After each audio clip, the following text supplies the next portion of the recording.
1950க்கு போகலாம். பாப்பா new Guinea அப்படின்னு ஒரு தீவு. அங்க ஒரு கிராமம். அங்க ஒரு பெண் நடுங்க ஆரம்பிக்கிறா. கை கால்லாம் கட்டுப்பாட்டிலே இல்ல. பேச முடியல, நிக்க முடியல. அப்புறம் திடீர்னு பார்த்தா சிரிக்கிறா. காரணமே இல்லாம சிரிக்கிறா.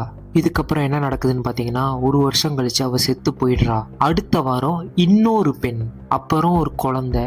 அந்த கிராமத்துல பாதி பேர் இதே மாதிரி சிரிச்சு நடுங்கி இறந்து போறாங்க.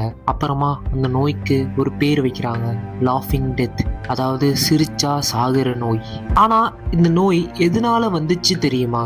அவங்க செத்து போன மனித உடலை சாப்பிட்டாங்க. வணக்கம் கைஸ், இன்னைக்கு நம்ம பேச போற டாபிக் கேனபிலிசம், அதாவது மனுஷனே சாப்பிடுறது.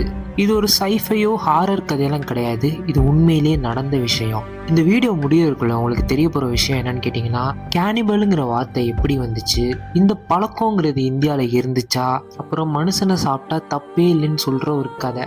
முதல்ல ஒரு கேள்வி, கேனிபலிசம்ங்கிற வார்த்தை எப்படி உருவானுச்சு? வருஷம் 1492 கிறிஸ்டோபர் கொலம்பஸ் கப்பல்ல கரிபியன் தீவுக்கு வர்றாரு. அங்க கரீபுங்கிற ஒரு இனத்தை பத்தி இவரு கேள்விப்படுறாரு. பக்கத்துல விசாரிச்சு பார்க்கும்போது எல்லா மக்களும் என்ன சொன்னாங்கன்னா, இந்த கரீப் மக்கள் ரொம்ப கொடூரமானவங்க, அவங்க மனுஷன் சாப்பிடக்கூடிய அளவுக்கு கொடூரமானவங்க. இதை கேட்டோன்னே கொலம்பஸ் என்ன பண்ணாருன்னா, கரீப் மக்களோட பேரை கேனிப்னு மாத்தி வச்சாரு. அது காலப்போக்கில் கேனிபலிசமா மாறிடுச்சு. ஆனா இங்க ஒரு ட்விஸ்ட் இருக்கு. இந்த கரீப் மக்கள் உண்மையிலே மனுஷங்களை சாப்பிட்டாங்களா? பல வரலாறு ஆராய்ச்சியாளர்கள் என்ன சொல்றாங்கன்னா, இவங்க மனுஷன் சாப்பிட்டதா எந்த ஒரு ஆதாரமும் கிடைக்கல. யூரோப்காரங்க இந்த இனத்தை அடிமைப்படுத்த, அவங்க நாட்டை பிடிக்கிறதுக்காக ஒரு காரணம் வேணும்ல, அதுக்காக இவங்க கொடிய மக்கள், இவங்க மனுஷங்க சாப்பிட்றவங்க அப்படின்னு பயமுறுத்திட்டாங்க. பேசிக்கலி கேனிபலிசத்தை ஒரு ஆயுதமா யூஸ் பண்ணி ஒரு இனத்தை பிடிக்க ட்ரை பண்ணாங்க. இது வேணா பொய்யா இருக்கலாம், பட் எல்லாமே பொய் கிடையாது. சில இடங்கள்ல இது 100% உண்மையா நடந்துச்சு. அதுல ஒண்ணுதான் நம்ம இன்னைக்கு பேச போற மிக மிக கொடூரமான கதை. இப்போ நான் உங்களை அழைச்சிட்டு போற இடம் பேர் வந்து பாப்பா நியூ கினியா. இங்க மலைகளுக்கு நடுவுல உலகத்துக்கே தெரியாம ஒரு பகுதி இருந்துச்சு. அந்த பகுதியில வந்த மக்கள் பேர் தான் ஃபோரே மக்கள். இவங்க கிட்ட ஒரு பழக்கமும் ஒரு மூட நம்பிக்கையும் இருந்துச்சு. அதாவது கொடூரமான பழக்கம் இல்ல, அது வந்து அன்பால செஞ்ச காரியம்னு அவங்க சொல்றாங்க. ஃபோரே மக்கள் ஒருத்தவங்க அவங்க இனத்துல இறந்து போயிட்டா அவங்கள புதைக்க மாட்டாங்க. ஏன் தெரியுமா? அவங்க என்ன நம்புனாங்கன்னா, நம்ம இனத்து மக்களை மண்ணுக்குள்ள புதைச்சு அதை புழு சாப்பிட்றதுக்கு பதிலாக நம்மளே சாப்பிட்டா நல்லதுன்னு நினைச்சாங்க. அப்போதான் அந்த ஆவி நமக்குள்ளே இருக்கும்னு நினைச்சாங்க. இது அவங்களோட ஒரு சடங்கு, ஒரு மரியாதை, ஒரு நல்ல குட் பைன்னு அவங்க நினைச்சாங்க. இதுலயுமே சர்டன் ரூல்ஸ் இருந்துச்சு. ஆம்பளைங்கெல்லாம் உடம்போட தசையை சாப்பிடுவாங்க, குழந்தைகளும் பெண்களும் அவங்களோட மூளையை சாப்பிடுவாங்க. இந்த ஒரு விஷயம்தான் ஒரு முழு தலைமுறையவே அழிக்க போகுது. அந்த மூளைக்குள்ள ஒரு கண்ணுக்கு தெரியாத கொலைகாரன் ஒளிஞ்சிருந்தான். அவன் பேர் தான் பிரயான். இந்த பிரயானுங்கிறது வைரஸும் கிடையாது, பாக்டீரியாவும் கிடையாது.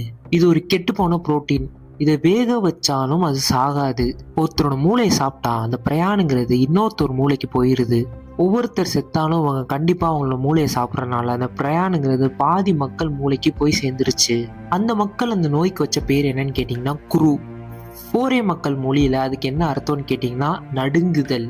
இந்த நோய் வந்து அவங்க ஃபர்ஸ்ட் லேசா நடுங்குவாங்க, அப்புறம் நடக்கும்போது பேலன்ஸ் சுத்தமா போயிடும், அப்புறம் கீழே விழுந்துருவாங்க, பேச்சு சுத்தமா போயிடும், அப்புறம் சாப்பிடவே முடியாம விழுங்கவே முடியாம படுத்த இடத்துல 6 மாசமோ 2 வருஷத்துலயே இறந்து போயிடுவாங்க.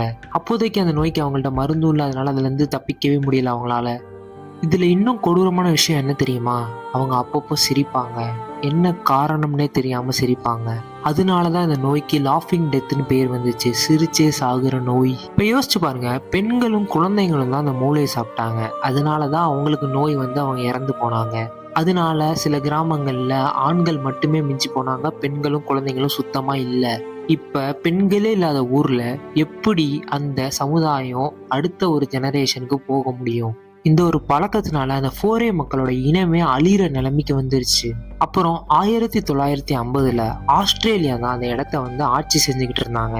அவங்க என்ன பண்ணாங்கன்னா, இந்த ஒரு பழக்கத்தை பண்ணக்கூடாதுன்னு தடை செஞ்சாங்க. இதுக்கப்புறம் ஃபோரே மக்கள் மனுஷங்களை சாப்பிட்றத சுத்தமா நிறுத்திட்டாங்க. ஆனா இங்கதான் ஒரு பெரிய ட்விஸ்ட், நோய் உடனே போகல. ஏன்னா அந்த பிரயானோட இன்குபேஷன் பீரியட், அதாவது ஒளிஞ்சிருக்கும் காலம் வந்து 50 வருஷம் வரை இருக்கலாம். அதாவது இன்னைக்கு அவர் மூளையை சாப்பிட்டுருந்தாருன்னா அவருக்கு 40-50 வருஷம் கழிச்சு கூட அந்த நோய் அவரை வந்து பாதிக்க வாய்ப்பு அதிகமா இருக்கு. அதனால இந்த பழக்கம் நின்னாலும் மக்கள் நடுங்கி சிரிச்சு தலைமுறையா செத்து போய்கிட்டே தான் இருந்தாங்க. 1957 டாக்டர் கார்லட்டன் மற்றும் வின்சென்ட் இவங்க தான் இந்த நோயின்னு ஒன்று இருக்குங்கிறத உலகத்துக்கே அறிமுகப்படுத்தினாங்க. இதனால டாக்டர் கார்லட்டனுக்கு நோபல் பிரைஸ் கூட கிடைச்சிச்சு. கடைசியா இந்த குரு நோய் வந்து செத்தவரோட வருடம் என்னன்னு கேட்டீங்கன்னா 2012 தான் இந்த நோய் முழுசா எராடிகேட் செய்யப்பட்டதுன்னு சொன்னாங்க. அதாவது முழுசா முடிஞ்சிருச்சு, இனிமே யாருக்கும் இல்லைன்னு சொல்லிட்டாங்க. இன்னைக்கு இந்த குரு நோய் ஏன் இல்லைன்னு கேட்டீங்கன்னா அந்த பழக்கங்கிறது டோட்டலா ஸ்டாப் ஆயிருச்சு. ஃபொரே மக்கள் அன்பால ஆரம்பிச்ச ஒரு பழக்கம் எவ்வளவு பெரிய பிரச்சனையா மாறிடுச்சுன்னு பாருங்க. ஒரு முழு தலைமுறையவே பழி வாங்கிருச்சு.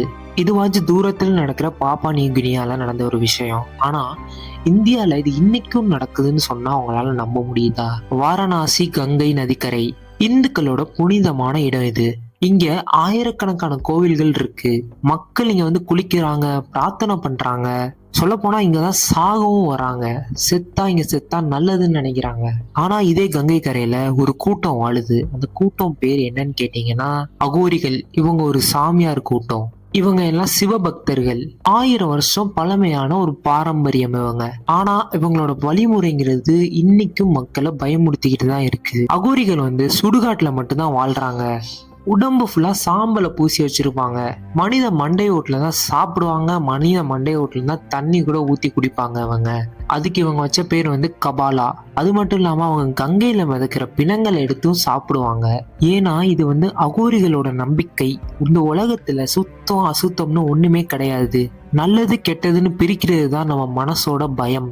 என்ன நினைக்கிறாங்கன்னா மரணத்துக்கு பயப்படக்கூடாது, அருவருப்பையும் வெறுக்க கூடாது. அப்போதான் கடவுளாகிய சிவனை போய் அடைய முடியும்னு. அதாவது அவங்களுக்கு பிணம் சாப்பிட்றதுலாம் ஒரு கொலையே கிடையாது.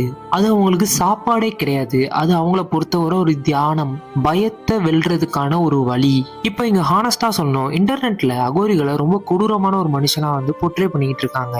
அவங்கள ரொம்ப பயமுறுத்தி காட்டுறாங்க நம்ம கிட்டலாம். உண்மையை சொல்லணும்னா இது ரொம்ப சின்ன கூட்டம். எல்லா அகோரிகளும் பிணம் சாப்பிடுறது கிடையாது. பல அகோரிகள் இந்த பழக்கத்தையே விட்டுட்டாங்க. நோயாளிகளை குணப்படுத்துற வேலைக்கு மாறிட்டாங்க. சோ எல்லாரையும் நம்ம ஒரே மாதிரி நினைக்க கூடாது. ஆனா இது நமக்கு ஒரு விஷயத்த சொல்லுது. நரமாமிசம் சாப்பிடுறதுங்கிறது வந்து பழங்கதை கிடையாது. இது தூரத்து தீவு கதை நம்ம நினைச்சோம்னா தப்பு. ஏன்னா இது நம்ம ஊர்லயுமே நடந்துகிட்டே தான் இருக்கு. சோ இன்னைக்கு நம்ம பார்த்தோம் கேனிபிலிசம்ங்கிற ஒரு வார்த்தையை ஆயுதமா பயன்படுத்தி ஒரு நாட்டை எப்படி பிடிச்சாங்கன்னு. ஒரு அன்பான பழக்கமான ஒரு விஷயம் ஃபோரே மக்களுக்கு எப்படி அவங்க இனம் அழிறதுக்கு காரணமா இருந்துச்சுன்னு பார்த்தோம். இந்தியால இது இன்னைக்கும் நடக்கிறது இன்னும் ஆச்சரியமா இருக்கு. சிலர் இதை கொடூரத்துக்காண்டி செஞ்சாங்க, சிலர் இதை கடவுளுக்காண்டி செஞ்சாங்க. ஃபோரே மக்கள் அன்புக்காக செஞ்சாங்க. ஸோ அடுத்த தடவை கேனிபல்ங்கிற வார்த்தையை நீங்க கேட்கும்போது யோசிங்க, இது எப்பவுமே ஒரு மான்ஸ்டர் கதை கிடையாது.